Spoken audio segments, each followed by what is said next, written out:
प्रत्येक क्षण समाजासाठी, प्रत्येक क्षण विकासासाठी. भंडारा शहरातील विकासाकरिता प्रभाग क्रमांक 1 मध्ये एक नवा चेहरा, दिलीप सुरेश देशमुख. युवा तडफदार नेतृत्व, जनसामान्यांचा आवाज.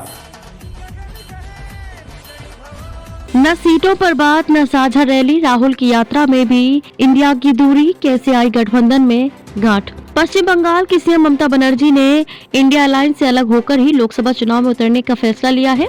उनके अलावा पंजाब में आम आदमी पार्टी भी सभी 13 सीटों पर कैंडिडेट उतारने की बात कर रही है. इसके अलावा ममता दीदी के तेवर दिखाने पर आदित्य ठाकरे का कहना है कि वह शेरनी है. उनके इस बयान के भी निहितार्थ निकाले जा रहे हैं. इस तरह इंडिया अलायंस चुनाव के आगाज से पहले ही अलग अलग सुर दिखाते हुए बढ़ता नजर आ रहा है. सीट शेयरिंग के अलावा साझा रैलियों का जो प्लान था वह भी कठाई में पड़ गया है. इसकी बानगी बुधवार को कर्पूरी ठाकुर की जन्म शताब्दी पर देखने को मिली. पटना में जेडीयू का कर्पूरी जयंती पर आयोजन था, जिसमें सीएम नीतीश कुमार मुख्य अतिथि के तौर पर शामिल हुए. इसके अलावा आरजेडी की भी अलग ही रैली थी, जिसमें लालू और तेजस्वी मौजूद थे. ऐसे में राजनीतिक विश्लेषक सवाल उठा रहे हैं कि जब कर्पूरी जैसे समाजवादी नेता की जयंती पर भी विपक्ष के नेता एकजुट नहीं है, तो फिर साझा रैलियों के कार्यक्रम का क्या होगा. खास बात यह है कि पीएम नरेंद्र मोदी आज से बुलंदशहर में रैली के साथ ही चुनाव अभियान का औपचारिक आगाज कर रहे हैं. इससे पहले वह साउथ इंडिया, महाराष्ट्र और गुजरात के दौरे कर ही चुके हैं.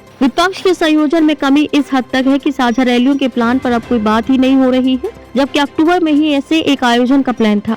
विपक्ष की भोपाल में मध्य प्रदेश चुनाव से पहले ही एक संयुक्त रैली की जानी थी, जिस पर कमलनाथ ने ब्रेक लगा दिया था. अब इस बारे में कोई चर्चा तक नहीं हो रही है और सीट शेयरिंग के नाम पर कुनवा बिखरने लगा है. वह संकट अलग है. ममता बनर्जी ने तो अकेले चुनाव लड़ने का ऐलान करते हुए सीट शेयरिंग की समस्या बताई, तो समन्वय की कमी का भी जिक्र किया. उन्होंने साफ कहा कि राहुल गांधी की यात्रा बंगाल पहुंचने वाली है, लेकिन उन्हें इसके बारे में कोई जानकारी ही नहीं दी गई. आपको बता दें कि राहुल गांधी के नेतृत्व में चल रही कांग्रेस की भारत जोड़ो न्याय यात्रा आज बंगाल पहुंच जाएगी और अगले कुछ दिनों में इसकी बिहार में एंट्री होगी. फिर भी अब तक बंगाल में टीएमसी और बिहार में आरजेडी एवं जेडीयू को साथ नहीं लिया गया है.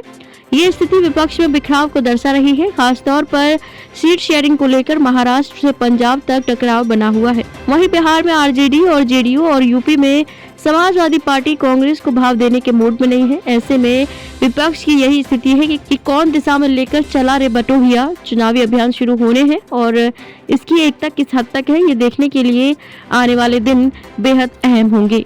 आपको हमारी वीडियो पसंद आई हो तो लाइक, कमेंट व शेयर करें और ऐसी ही खबरों को देखने के लिए सब्सक्राइब करें हमारे YouTube चैनल बुलंद आवाज को. और आप हमारी वेबसाइट पर भी विजिट कर सकते हैं. हमारी वेबसाइट है www.bulandawaz.com.